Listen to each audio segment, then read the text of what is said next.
whatever method you choose, is that urgency is definitely your friend as a vendor.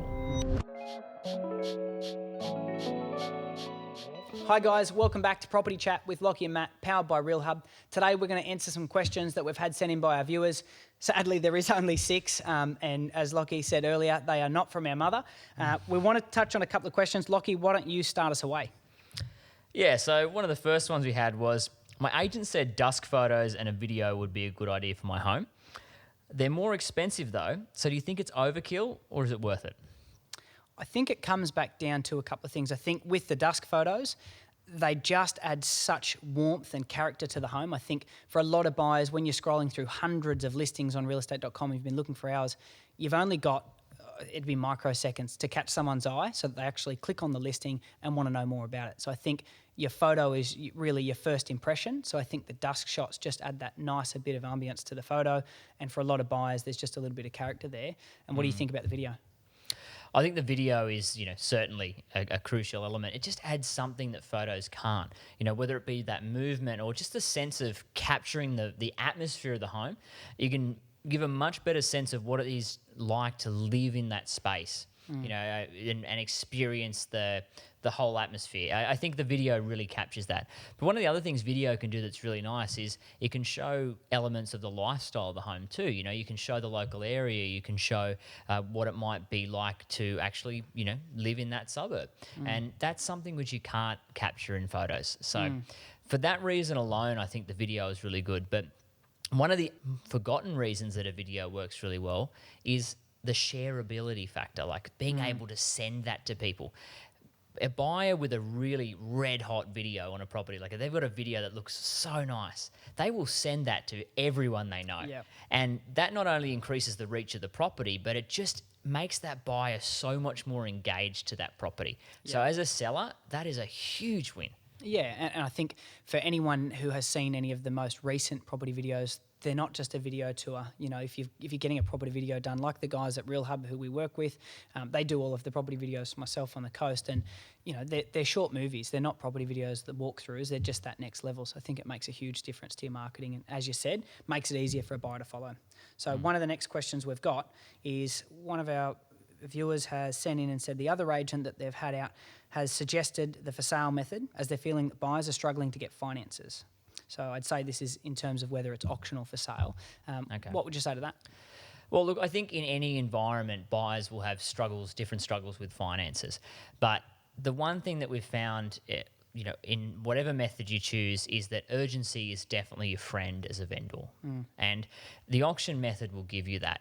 If you have a buyer that goes to their bank and says, I'm interested in this property and I would like finance and it's for sale, end of story, there's no doubt about it, the bank or the broker, whoever they're dealing with, has a lower sense of urgency around that. It's absolutely amazing how the same bank that couldn't get the finance done in 5 days for someone looking at a property for sale, as soon as it's auction and it's happening that weekend, they suddenly manage to do it. So I think you're injecting urgency into that buyer's preparations that will trickle on through the finance. Now, don't get me wrong, there will be people in this environment that won't be able to get their finances. But all you're doing is separating the good buyers from the poor quality buyers in a quicker space of time. Yeah. Because the reality is, if they can't get their finance in a quick fashion, they probably were going to have struggles with it anyway. Yeah, and they probably weren't a buyer, and at least at that point, you hadn't committed yourself. So I think that's a big deal. Exactly right. Yep. So another one of the questions we've had was, we've met with 3 agents now, which is a pretty common thing, and we really like one of them. But one of the others has told us we could get a much higher price. What should we do? Yeah. So I think this is one of the ones, as an agent, I see myself all the time. We often see a vendor make a decision on an agent based on the price that they're telling them, which is the one thing the agent doesn't control. That comes back over to the market. Where the marketplace see value, how much urgency you can create as an agent will ultimately affect where the price ends up. But there's only so much that you can do in terms of price. So I think selecting an agent because he's told you a price that you know up front is a premium without having got a single buyer through the home, I think if you're already asking yourself that question, there's already some uncertainty there from you as a seller. So I think what I would do, if there's no urgency for to sell, have a look at all 3 of those agents, especially the one who's telling you a price that you think might be a little bit exorbitant. And I would say, pick 4 or 5 sales, start tracking those sales. What did they start at price-wise and where did they sell? Because I think that'll be the easiest way to determine whether what he's saying, there's actually proof to back that up. Naturally, if you ask the agent for the sale, they're going to do their best to run you all the reasons why they're going to show you all their good case studies, aren't they? But they're not going to show you the ones that maybe didn't go quite as planned. But I think that'd be what I would be suggesting first. And I think find an agent that you feel most comfortable with, who you think has the best method of sale, who's got the best strategy, because I think ultimately that's what comes down to getting you the best price is strategy. Now, next question from me is, what are the best times to hold your open homes? So I suppose that really comes back down to where you are. I know for us on the coast, it's really important for us, depending on the property, but if we think it's something that's going to attract Sydney buyers, we really have to be mindful that it's at an open home time that's going to be suitable for people to actually make it to the coast. You've got to factor in the drive time. Yeah. They've got to be there for the inspection. So some properties that are opened at 3 o'clock, Sydney buyers want to be home by then. They don't want to be hanging around. So I think that's one consideration. And then maybe even for like local homes and local buyers, school sports, all those sorts of things, weekend sports, all the different things that you might have on. So I think they're considerations if it's a family they're home. definitely things to consider, but I think it's home specific and it's aspect and things along those lines that are really important. If you've got a home that showcases really well and that gets beautiful, morning sun, that's when you want to be having your open home, definitely. But if you've got a property that is, has too much afternoon sun, it's got a strong westerly aspect and you're selling in summer, that's probably not something you're going to want to highlight. Buyers are going to know that it gets westerly sun. It's not like as if you're hiding anything, but you want to showcase the home in the best light you possibly can. So, those sorts of things definitely factor into time of day. The other thing as well is if you've got a home that is a waterfront, that is absolutely crucial. The tide comes into play with a waterfront. You don't want to be showing a waterfront property when the tide's out and you've just got this sort of expanse of mud out to the water. Everyone knows that's the reality with a waterfront property. But again, you want to make sure that when they walk through, that first impression just nails it. Yeah, 100%. And I think the other side of things, as you said, is it has to be right for your property. And if that means that that's a dusk inspection because 5 o'clock you get a beautiful sunset where you are and it's probably the best time, I think that's important too, just about not being so specific to time because that's what you feel most comfortable with, but maybe what's best for the property. Well, also what's happening in the area too.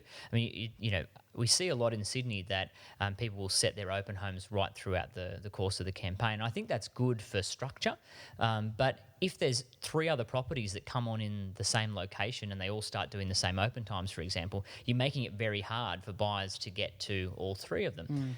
So a good idea is to look and see what other competing properties are on in the area and maybe pick an open time that will allow buyers to come to your property as well. Don't make them choose. Well, the reality is they're going to go and look at all of them anyway if they want to. That's right. But if you're not making that a possibility because your open homes are all at the same time, You're just which making it happens. easier for them. Why would you not do that? I can honestly tell you as an agent, I've seen that many times. My competitors, they'll list a property that's very similar price bracket, and they'll put it at the same open home time that we might have already had selected. So it definitely happens.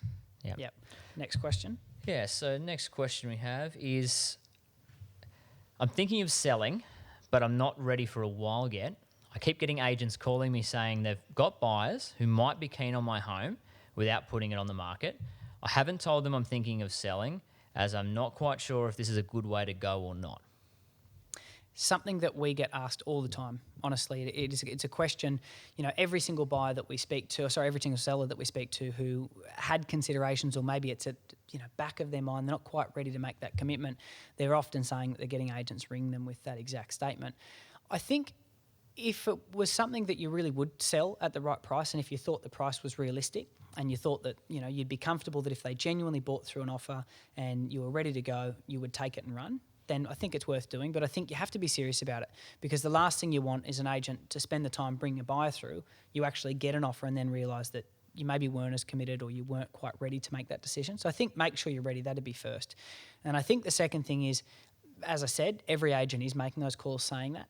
Can they back it up? Do they actually have buyers? Who are they? What are they looking for? Start asking some questions around that buyer because you'll know pretty quickly when you're asking some questions that the agent doesn't have answers to, whether they're an actual buyer or not. So I think, start finding out whether they've got the budget for your home, if they've been looking for a long time, if that's the style of property that they've predominantly looked at. Have they made offers on properties? I think there's some questions I'd want to know straight away. And I think one other thing I'll add to that is that you need to make sure you don't give your campaign a false start. If you were always going to go to market and that agent has a buyer, it might actually be your best buyer, and that's the fact of the matter.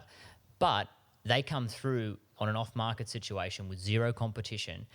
It's nowhere near as powerful for you as a vendor than pushing that buyer to making an offer after 3 or 4 weeks on the market. They've seen 60, 70, 80 groups through your home. So you've just got to weigh up what's going to be best for you. And I think that if you're already looking at going on the market in the near future, then you're probably better to try and engage that buyer in a marketing campaign situation. You're going to have a little bit more power in that negotiation. But if you weren't really thinking of selling and it seems like a really enticing offer and it would help you with your plans, might be a good thing to go for. Yeah. Yeah. And I think, probably in today's market where there's such a shortage of listings, across most markets in Australia, you probably would be crazy not to at least test it on the market. Just see who's out there, because it's not so much for us. What we find is it's not the buyers we do know, it's sometimes the buyers we don't know who have just entered into the market who might be our best buyer. Often is the case we rely on some of our more qualified buyers and buyers we've had through a number of properties, but we keep seeing them week in, week out, and sometimes it's the buyers who just enter into the market who pay the most and who negotiate the terms that end up making everybody happy and get us to that point. So the last question that we have was from a landlord. So they've said, my tenant has said that they'd like to stay on, but they've noticed similar homes renting for less in the area. They're asking for a reduced rent in order to stay on. What would you recommend? You'd get this a lot. Most definitely, yeah. So I think, again, it depends on the situation. You really need to look at the individual tenant. So what's been their history? I mean, obviously this question is coming as a result of COVID, and we've seen, downward pressure on rents as a result. But what's been their history throughout that period? Have they been in a position where they've got secure employment, they've been able to pay the rent? Maybe they've, asked for a bit of a reduction, but nothing major, and everything's, been quite smooth sailing. Are they going to be able to pay that rent moving forward? If that's the case, then when you look at the rental market and you look at the competition that's out there, if they've been a good tenant, they've kept the property well, they've always paid their rent really well, it could be in your best interest to take that reduction. But if you've got a tenant who you're looking at their employment situation and that doesn't look like it's going to improve, even if the restrictions as they start to lessen, that doesn't look like it's getting better, then you might just be delaying the inevitable. And they may struggle to keep up with their rent, as things move on. And you've also got to look at your local market too. If you've got a property that's in high demand and you could be getting the same rent again, then it's probably not the smartest decision. Yeah, but I think a lot of landlords, and just comes through, I suppose, not having the knowledge behind you of it, but in letting go of a tenant, what the actual costs are. That's right. Because you're then paying another week's letting fee to find a new tenant. Then you've got vacancy, which a lot of landlords forget to count that as a loss. Yep. If your property, let's say the tenant was, looking for a $10 a week rent reduction or $20 a week, you're talking about $500, $1,000 a year in terms of your total loss. If that property's $500 a week, you've lost that in 2 weeks of vacancy searching for a new tenant. Exactly. So it comes down to what the reduction is, really. Yeah, that's right. What they're asking for and what your competition is out there on the market as well at the time. Yeah, 100%.